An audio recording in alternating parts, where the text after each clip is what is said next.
Class 10th KP के chapter name projection of a side of a triangle और इसकी review exercise number 8 को हम सॉल्व करेंगे, जिसका क्वेश्चन नंबर 4 है। इन द अबव क्वेश्चन, जो कि इससे पहले क्वेश्चन था थर्ड क्वेश्चन, जिसकी डायग्राम मैंने यहाँ पे बना दी है रेफरेंस के लिए। अब इस क्वेश्चन में जो इन्फॉर्मेशन थी वो ये आपके सामने है कि इसमें ए सी साइड की लेंथ बताई हुई थी जो 8 सेंटीमीटर थी और ए बी साइड की लेंथ जो है वो 5 सेंटीमीटर थी, जबकि ये राइट एंगल ट्राइंगल थी। ठीक है, अब इसमें ये कह रहे हैं कि आपने बी ई एक मीडियन बनाना है और इसकी जो मेजरमेंट है, यानी find measure B E side using Pythagoras theorem. अब देखें यहाँ पर ई कोई मिड पॉइंट है ए सी का, और अगर हम इस मिड पॉइंट को ज्वाइन कर देते हैं बी के साथ तो ये एक ट्राइंगल बन जाती है। इस तरीके से हमें नज़र आ रही है, ये एक राइट एंगल ट्राइंगल नज़र आ रही है। ठीक है, इसके बाकी पार्ट्स को मैं अगर रिमूव कर दूं तो आपको ये मेरी बात बिल्कुल क्लियर नज़र आएगी कि ये राइट एंगल ट्राइंगल ही है। ठीक है, इस पार्ट को मैं रेस कर देता हूँ। इससे पिछले क्वेश्चन में हमने चूँकि क्वेश्चन नंबर थर्ड में ये तमाम मेजरमेंट्स कर ली हुई हैं, इसलिए हमें इसका आइडिया है। अब देखें इस क्वेश्चन के लिहाज से ये डायग्राम है और आपने बी ई जो कि राइट एंगल के सामने वाली साइड है यानी हाइपोटेन्यूज साइड है, ये मालूम करनी है। और उन्होंने आपको रेफरेंस भी बता दिया कि आपने पैथागोरस थ्योरम यूज़ करना है। तो हम कंसीडर करेंगे ट्राइंगल, जो राइट एंगल ट्राइंगल है इस केस में, वो कौन सी ट्राइंगल है? वो है E A B. E A B, A point पे बन रहा है राइट एंगल। ठीक है, हम लिखेंगे यहाँ पे using Pythagoras theorem, Pythagoras theorem. और उसकी स्टेटमेंट आप जानते हैं कि ये सिर्फ और सिर्फ राइट एंगल ट्राइंगल पे अप्लाई होता है ये थ्योरम। और इसमें हम कहते हैं कि राइट जो एंगल के सामने साइड है हाइपोटेन्यूज है, उस साइड का स्क्वायर किसके बराबर होगा? ये बराबर होगा बेस साइड स्क्वायर। बेस, चलें इसको मैं लिखता हूँ अभी जी, base side square plus perpendicular side square के। तो अब हाइपोटेन्यूज की लेंथ है वो मालूम करनी है हमने, जो कि बी ई है। इसको हम बी ई ऐसा ही रहने देते हैं और is equal to B E whole square is equal to base जो है 5 है, तो 5 स्क्वायर, जो कि नेक्स्ट स्टेप में मैं 25 लिख दूंगा। और ए से ई, चूंकि ई मिड पॉइंट है और ए से सी अगर 8 सेंटीमीटर है तो ये 4 सेंटीमीटर होगा डिस्टेंस ए से लेकर ई तक का। तो हम इसको 4 लिख देते हैं और यहाँ पे आएगा 4 का स्क्वायर। तो बी ई साइड जो है, अगर हम इस दोनों तरफ स्क्वायर रूट ले लें तो ये स्क्वायर रूट ऑफ 25 प्लस 16 आ जाएगा। इधर क्या आ जाएगा जी? 16 आ जाएगा। अब इन दोनों को हम ऐड करते हैं तो 25 में अगर 6 ऐड करें 41, और 41 में मज़ीद अगर आप बल्कि 31 और उसमें 10 ऐड कर लें तो 41 आ जाता है। ये 41 बनता है टोटल डिस्टेंस अंडर रूट 41। तो इस तरीके से हम जो है ये बी ई जो साइड है मीडियन जो है उसको उसकी मेजरमेंट के हवाले से भी अगर लिखना चाहें तो लिख सकते हैं कि मेजर बी ई साइड जो है उसकी लेंथ हमारे पास कितनी आई है? अंडर रूट 41 सेंटीमीटर आई। तो इसी के से हम कैलकुलेशन कर सकते हैं जी। अब इसी क्वेश्चन का जो बी पार्ट है, हमने यही प्रॉब्लम है, यही ट्राइंगल है, इसको सॉल्व करना है with the help of Apollonius theorem, जिसकी स्टेटमेंट ये है कि अगर कोई भी ट्राइंगल हो, ठीक है, इन एनी ट्राइंगल। अब उसमें हम करते क्या है कि the sum of the square on any two sides, यानी अगर फर्ज करें ये ट्राइंगल है, ये ए बी सी, अगर हम इस मेन ट्राइंगल की बात करें तो इसकी कोई सी दो साइड्स का अगर आप स्क्वायर ले रहे हैं, ठीक है, ये इक्वल होगा किसके? ट्वाइस द स्क्वायर ऑफ या one half of the third side. ठीक है, one half of the third side, यानी अगर आप इस बी सी साइड का और ए बी साइड का स्क्वायर ले रहे हैं तो जो थर्ड साइड है उसकी जो हाफ लेंथ है उसके स्क्वायर का डबल करना है आपने। ठीक है, twice the square on half the third side together with the twice the square on the median, यानी मीडियन जैसे इसमें बी ई है तो इसका भी आपने ट्वाइस मतलब 2 से मल्टीप्लाई करके इस मीडियन का भी स्क्वायर ऐड कर देना है।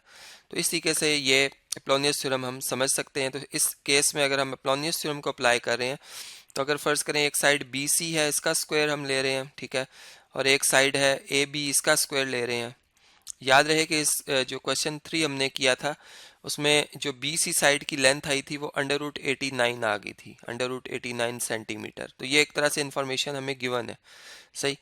अब ये किसके बराबर होगा? Twice the half of the third side, तो थर्ड साइड का हाफ ले लें, उसको आप सी ई कह लें या ए ई कह लें, ये की बात है।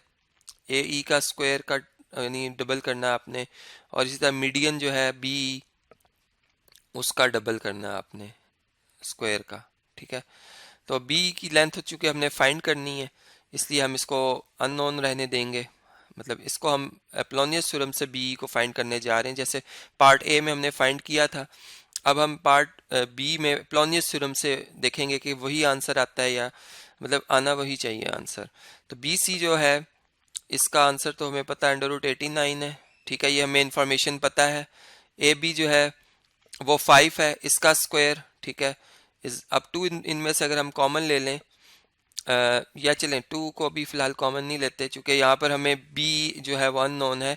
ए ई जो है, ए से ई वो 4 है, चूंकि हाफ किया था हमने। ए सी अगर 8 है तो ए ई 4 है, उसका हाफ है, ठीक है। ई चूंकि मिड पॉइंट है ए सी का, तो ये 4 का स्क्वायर और +2 टाइम्स बी ई साइड का स्क्वायर। अब देखें यहाँ पर √89, अंडर रूट खत्म हो जाएगा, 89 रह जाएगा, +25, 5 का स्क्वायर और माइनस 4 का स्क्वायर 16, और 16 टू ज़ार 32, ये इधर आकर माइनस हो जाएगा, और ये 2 times of B E square आ जाएगा। अब देखें 89, और अगर यूं चलें कर लें 89 और 25 में से अगर 32 माइनस करते हैं तो 7 आता है, क्योंकि बिगर वैल्यू माइनस की माइनस आ गया। 32 में से 25 माइनस करें तो 32 में से 25 माइनस करें तो 7 आता है, ठीक है। और 2 times of B E whole square. अब 89 में से 7 माइनस करें तो 82 आता है। 82 is equal to 2 times of B E side whole square. 2 से डिवाइड कर लें आप, 82 divided by 2 is equal to B E whole square. 41 आ जाएगा, 41 is equal to B E whole square. दोनों तरफ स्क्वायर रूट ले लें, तो जो बी ई साइड है, मीडियन की लेंथ जो है, अगर हम मेजरमेंट के हवाले से देखें तो वो स्क्वायर रूट ऑफ 41 आ जाएगा इसका आंसर सेंटीमीटर्स में। तो देखिए अभी हमने इससे पहले जो पार्ट सॉल्व किया था उसका अगर आंसर आप देखें तो सेम उसमें भी हमारा आंसर जो है वो यही आया हुआ है, ठीक है। ये हमने पैथागोरस थ्योरम से सॉल्व किया था, तो √41 हमारा आंसर आया है। और इसी तरीके से हमने अब अपोलोनियस थ्योरम जो है वो अप्लाई किया, तो उससे भी हमारा आंसर सेम आया, √41 सेंटीमीटर। तो इसी के से एक तो ये कि हमें मेथड का भी पता चल जाता है कि दोनों मेथड्स में से कोई भी यूज़ करेंगे तो हम सोल्यूशन हमारा आ सकता है, फाइंड आउट किया जा सकता है।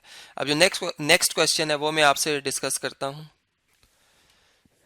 क्वेश्चन नंबर 5 है, इसमें लिखा हुआ है कि find H, X and Y in the figure. ये आपको डायग्राम नजर आ रही है, इसमें आपको एक्स भी नजर आ रहा है, वाई भी लिखा नजर आ रहा है और एच भी लिखा नजर आ रहा है। आपने मतलब जो है ये अननोन्स जो हैं वो फाइंड आउट करने हैं।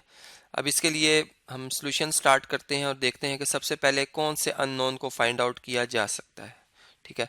यानी अगर आप यहाँ से देखें तो ट्राइंगल की ये तीनों साइड्स हमें पता है, इस साइड की लेंथ 19 है।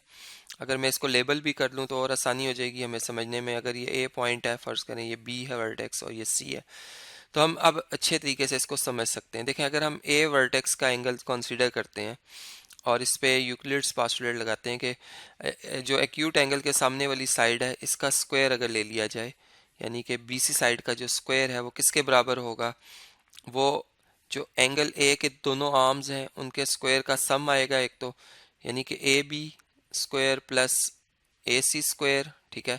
अब चूंकि एक्यूट एंगल ट्राइंगल थी तो इसमें माइनस करेंगे ट्वाइस, यानी 2 टाइम्स किसका प्रोडक्ट माइनस करेंगे, एक तो one of the arm of the angle. अगर फर्ज करें एक आर्म जो है एंगल का वो ए सी है और दूसरा जो है वो ये है ए बी, ठीक है। तो अगर हम ए बी को एज इट इज़ रहने दें और जो ए सी है उसका प्रोजेक्शन लेंगे ए बी के ऊपर, तो वो ए से लेकर इस पॉइंट तक, यहाँ पे इसको हम डी पॉइंट कहते हैं, डी पॉइंट तक आ जाएगा, ठीक है, जिसको हमने एक्स कहा है। तो 2ab मल्टीप्लाई बाय एक्स आ जाएगा, ठीक है। यहाँ से हम एक्स फाइंड आउट कर सकते हैं। अब देखिए बीसी साइड जो है उसका उसकी लेंथ 17 है, इसको आप यहाँ पे पुट करें 17 स्क्वायर।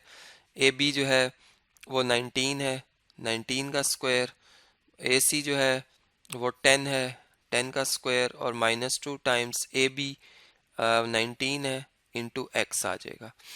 अब 17 का स्क्वायर होता है 289, इन 100 आ जाएगा 10 का स्क्वायर, और 19 का स्क्वायर इसमें से माइनस करते हैं, चेक करते हैं जी 19 का स्क्वायर क्या आता है जी। 19 लिखते हैं और इसका स्क्वायर देखते हैं क्या आता है, तो 361 आ रहा है, 361।